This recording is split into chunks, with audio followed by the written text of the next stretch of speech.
Billion-Dollar Loser, The Epic Rise and Spectacular Fall of Neumann and WeWork by Reeves Wiedeman. Picture this. It's a warm afternoon in New York City's Gramercy Park neighborhood.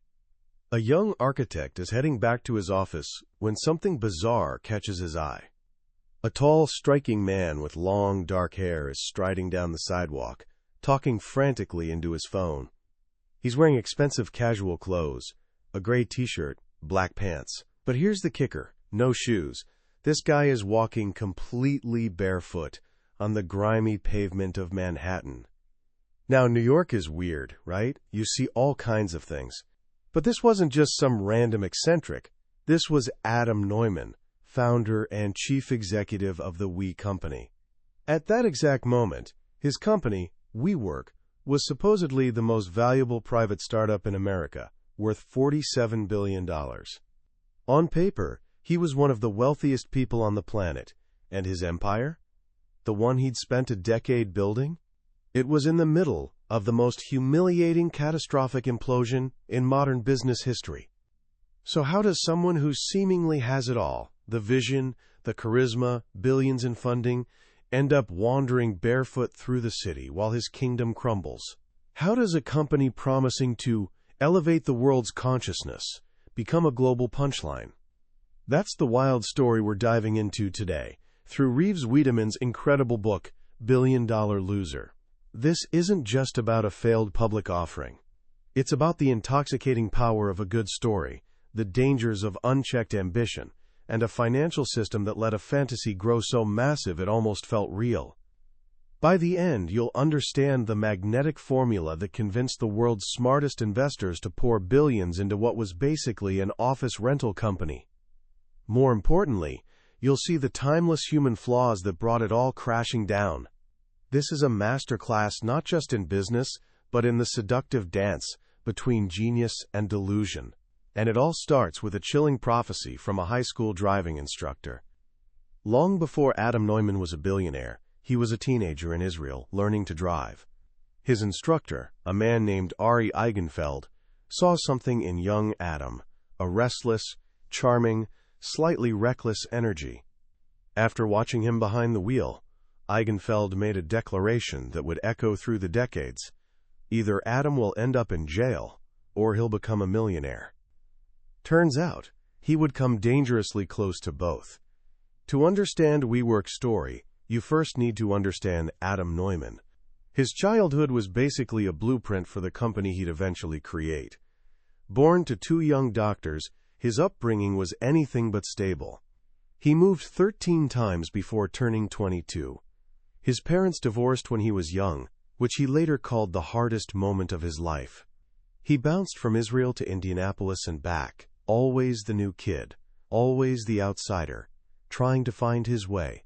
He was even dyslexic, though that wasn't discovered until second grade, because he'd gotten so skilled at charming others into helping him, getting by on wit instead of work. This constant motion, this perpetual outsider feeling, created a deep, burning need within him for community, for belonging, for a place to call his own.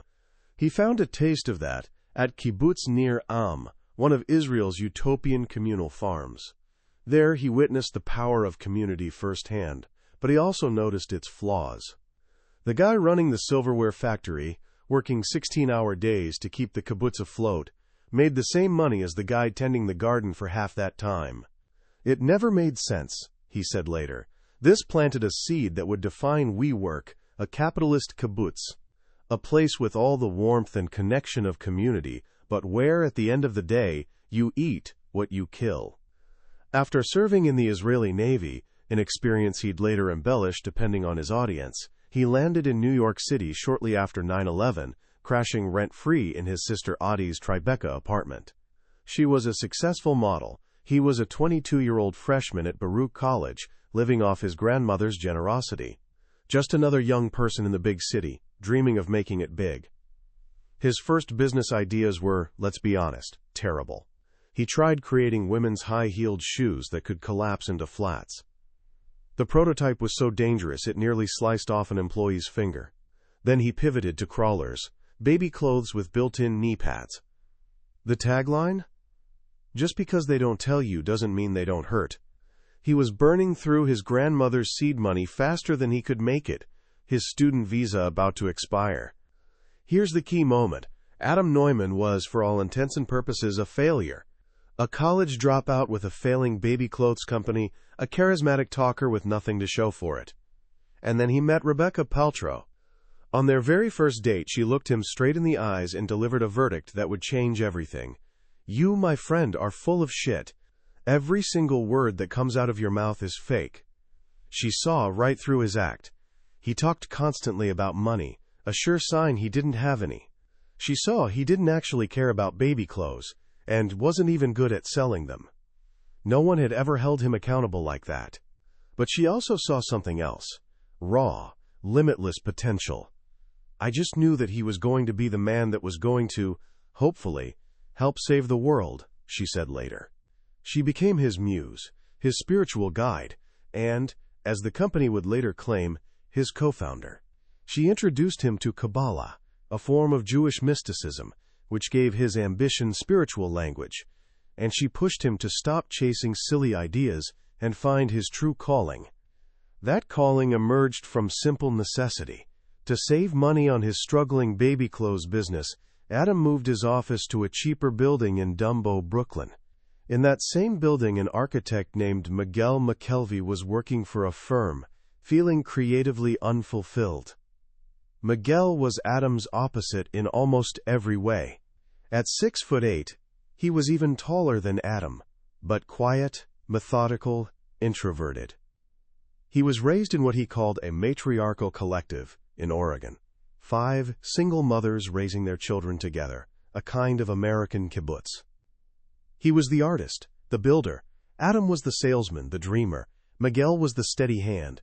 Adam was the kinetic energy. They were a perfect match. They became friends, bonding over feeling like outsiders in New York and their frustration with the lack of community in their own apartment buildings. When they noticed their landlord renovating an empty floor, an idea sparked. What if they could lease an office floor, divide it into smaller glass-walled offices, add some cool design, and rent it out to freelancers and small companies who couldn't afford long-term leases? They called it Green Desk, branding it as eco-conscious workspace. It was 2008, the height of the financial crisis. Their landlord warned them it was the worst possible time to start a real estate business. But he was wrong. It was perfect timing. Everyone who had been fired from their jobs came, Adam said. The recession had created a new army of freelancers and entrepreneurs who needed a place to work that wasn't their depressing, lonely apartment. Green Desk was an instant runaway success. Miguel and Adam built the IKEA furniture themselves. They fostered a mini community with happy hours and coffee chats. But Adam quickly realized their vision was bigger than one building in Brooklyn. "We're not going to change the world with Green," he said. The real magic wasn't sustainability. It was community, bringing people together. So in 2009, they sold their Green Desk stakes for about $500,000 each and set their sights on Manhattan. They had a new name, one that captured their ambition to go beyond offices, to build apartments, hotels, maybe even banks. A friend who'd introduced Adam to Rebecca suggested it. "It's WeWork, it's we live, it's we sleep, it's we eat." Their first location was 154 Grand Street in Soho, a rundown building needing complete gut renovation. While Miguel, the architect, got his hands dirty, literally soda-blasting paint off brick walls himself, Adam did what he did best, sold a dream. He gave tours of an empty construction site, telling prospective tenants about the gym he planned for the basement and the park he was negotiating to build across the street. None of it was true. The basement never got a gym, and that lot across the street is still empty a decade later. But it didn't matter. He was selling a vision. WeWork opened in 2010, and just like Green Desk, it was a hit. It provided more than just office space. It provided belonging for a generation of workers disillusioned by the old corporate ladder. It was a startup for startups. They called tenants members to make them feel part of a club. This was the authentic beginning. the simple, powerful idea at the core of it all. But Adam wasn't content with just a successful business. He told his first employees they were working at the next Google. He was building what he called the world's first physical social network. This phrase is key to everything that happened next. Adam understood something profound about the 2010s. The most valuable companies, Facebook, Twitter, Instagram, were tech companies. Real estate companies seemed old, slow, boring. Tech companies seemed fast, scalable, world-changing. And they got astronomical valuations from investors. So Adam decided WeWork wasn't a real estate company.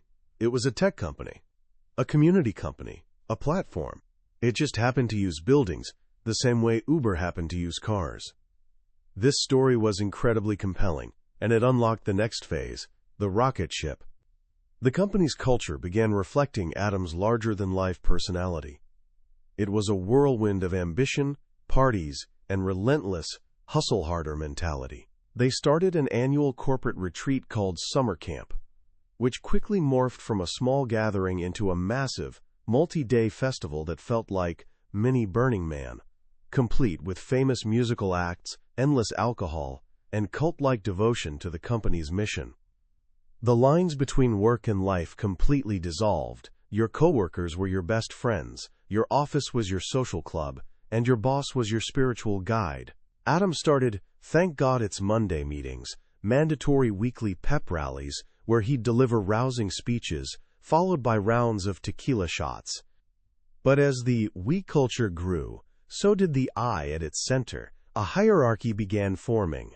Adam told employees they needed to dress better, pointing out that his own t-shirts were from James Purse and cost $200.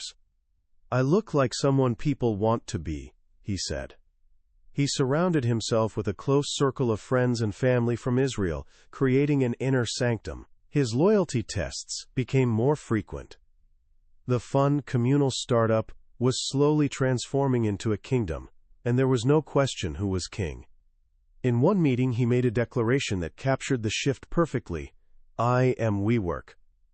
This combination of compelling story and messianic founder was irresistible to investors in the post-recession era of cheap money. First came Benchmark, a top-tier Silicon Valley venture capital firm that had backed eBay and Uber. They saw past the real estate and bet on Adam's vision and the energy of the community he was building. Their 2012 investment valued WeWork at $100 million. Then came JP Morgan. The valuation jumped to $1.5 billion, then $5 billion, then $10 billion. With each new funding round, the legend grew, and Adam's belief in his own invincibility solidified. He wasn't just building a company. He was building a WeWorld. He launched WeLive, communal apartments, WeGrow, an elementary school run by Rebecca with tuition up to $42,000 a year, and even talked about WeWork Mars. The whole operation was fueled by a simple, intoxicating promise to investors: growth at any cost. Adam's attitude was, tell me how much revenue you want me to produce, and I'll tell you how much capital I need. Profitability was a problem for another day. This was the era of blitzscaling, and WeWork was its poster child. And then Adam Neumann met the one person whose ambition and appetite for risk might have been even greater than his own, Masayoshi Son. Masa, as he's known, is the founder of Japanese conglomerate SoftBank. He's a legend in the investing world. He famously turned a $20 million investment in Alibaba into a stake worth over $100 billion. He once lost $70 billion in the dot-com crash, more money than any single person in history, and then made it all back, and more. Masa doesn't invest based on spreadsheets. He invests on what he calls his animal smell. He looks for a sparkle in a founder's eyes. In 2016, Masa was armed with the biggest weapon the investment world had ever seen, the Vision Fund, a $100 billion war chest backed primarily by the Saudi Arabian government. He needed to deploy this capital quickly, and he needed huge bets on companies that could, theoretically, reshape entire industries. He first met Adam at a conference in India. Adam, as always, was selling his vision of the we generation. Masa was intrigued. Later that year, he scheduled a 2-hour tour of WeWork's headquarters in New York. He showed up late. "I only have 12 minutes, Masa said. "Go." Adam gave him a whirlwind tour. At the end, Masa told Adam to join him in his car. He didn't want a presentation. He pulled out an iPad, and in the back of the car, he sketched out deal terms. SoftBank and the Vision Fund would invest more than $4 billion into WeWork. The entire exchange, from the 12-minute tour to the signatures on the iPad, took less than half an hour. If WeWork was a rocket ship before, Masa's son had just strapped it to a nuclear warhead. His only feedback to Adam? He wasn't thinking big enough. "Make it 10 times bigger," he told him. Masa became known as Mr. 10 times. He told Adam, "In a fight, who wins? The smart guy or the crazy guy?" Adam replied that the crazy guy wins. "You are correct," Masa said, "but you and Miguel are not crazy enough." This was all the permission Adam needed. The era of managing the nickel was over. WeWork went on an unprecedented global expansion, a blitz against competitors. Adam sent employees to rival office spaces to offer their tenants a year of free rent to switch over. He was using Masa's money as a weapon, a strategy known as capitalism moat. He was trying to drown his competition in cash. The company was hiring 100 new people every week, opening 2 new locations a day. The spending was astronomical. The losses were even bigger. In 2018 alone, WeWork lost nearly $2 billion, but it didn't seem to matter. In early 2019, Masa invested another $2 billion, pushing WeWork's valuation to its dizzying peak, $47 billion. Adam Neumann had reached the summit. He had a private jet worth over $60 million, multiple homes across the country, and near absolute control over his company. He and Masa began plotting their most audacious move yet, a deal codenamed Project Fortitude. It was a plan for SoftBank to invest another $20 billion, buying out all other investors and taking the company private forever. Adam would never have to answer to public markets. He would be king of his own private kingdom, funded by Masa's endless supply of cash. But the world was beginning to shift. Global stock markets grew volatile. The murder of journalist Jamal Khashoggi put a harsh spotlight on the Vision Fund's primary backer, the Saudi government. And inside SoftBank, many were growing skeptical of Masa's infatuation with Adam. Just before Christmas 2018, while Adam was surfing in Hawaii, he got a call from Masa. Project Fortitude was dead. The market was too unstable, the risk too great. It was a devastating blow.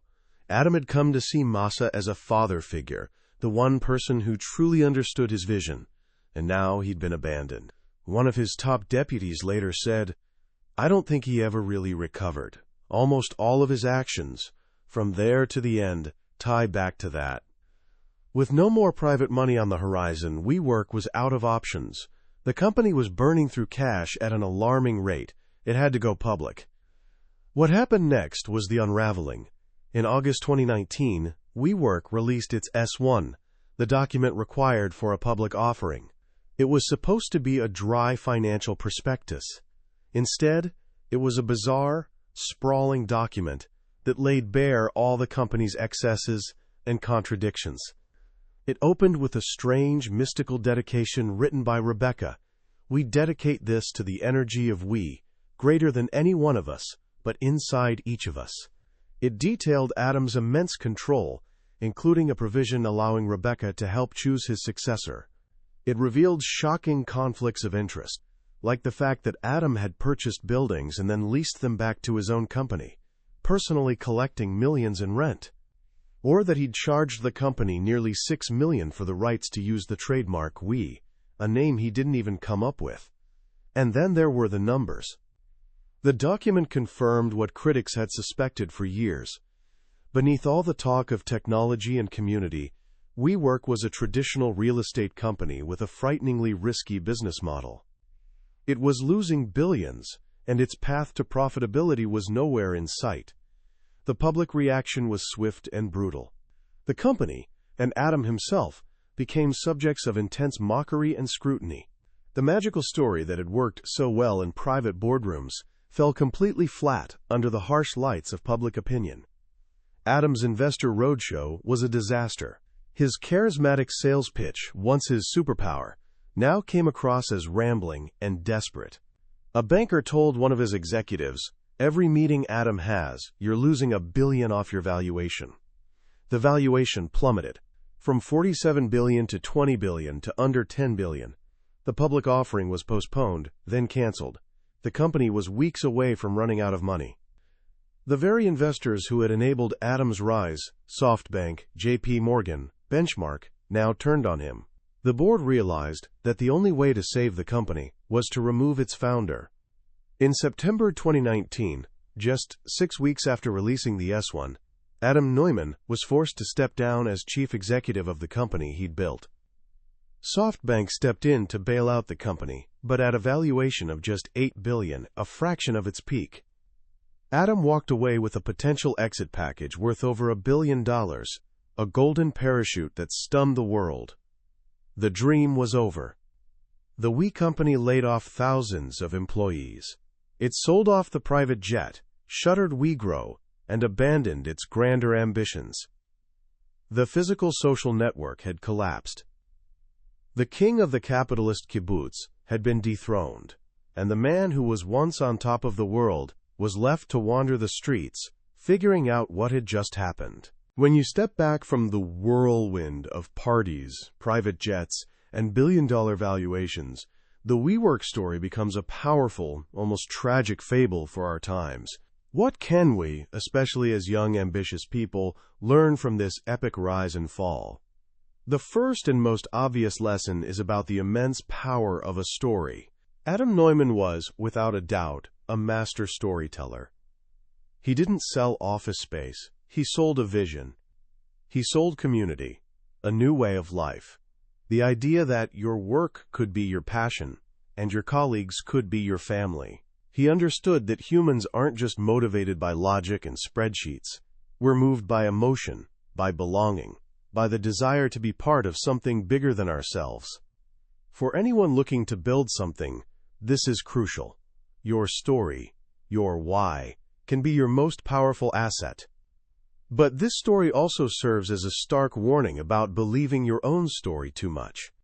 Adam's vision started as a powerful tool, but it eventually became a reality distortion field. He started believing that WeWork wasn't just a real estate company, that its mission to, quote, elevate the world's consciousness was more important than its balance sheet. The lesson here is humility. A compelling vision is essential, but it must be tethered to reality. At some point, the numbers have to work. Your business has to make sense. As Adam himself said, in a moment of clarity during a commencement speech, if you're not profitable at the end, don't build that. Perhaps the most practical lesson is the importance of surrounding yourself with the right people. Adam built an empire, but he surrounded himself with an echo chamber of friends, family, and loyalists who were either unable or unwilling to challenge him. The one person who told him the unvarnished truth on their first date, Rebecca, later became part of that echo chamber. Imagine if he'd kept people around who were empowered to say, "Adam, you're full of shit." The entire story might have been different. As you build your own teams, projects, life, seek out those who will challenge you, ground you, and speak truth to you, especially when it's hard to hear. Finally, the WeWork saga is a mirror reflecting the excesses of the last decade. It exposes a venture capital ecosystem that often prioritizes hyper-growth over sustainable business, a culture that celebrates charismatic founders as messiahs, and a system where enormous fortunes can be made by passing risk on to the greater fool. It forces us to ask tough questions about what we value. Is success just about achieving the highest valuation? Or is it about building something real, something lasting, something that truly serves others, without losing its soul in the process? The rise of WeWork was a thrilling, intoxicating ride. Its fall was a necessary and painful course correction. It reminds us that even the most captivating stories eventually have to face the music. and that true, lasting value is built not on hype, but on substance. Not on a fantasy of we, but on the quiet, daily work of building something that works. We've walked through this epic rise and fall today, but believe me, this is just scratching the surface. Reeves Wiedeman's book is filled with details and moments that bring this incredible story to life in a way a summary just can't. If you're fascinated by the psychology of ambition and the high-stakes world of modern business, I truly encourage you to pick up a copy. It's a page-turner that reads more like a thriller than a business book. You can find a link in the description below. And if this journey gave you something to think about, I'd be so grateful if you'd support our channel by hitting that subscribe button. We're here to explore the great minds and epic stories that shape our world, and I'd love for you to be part of our community as we continue to learn and grow together.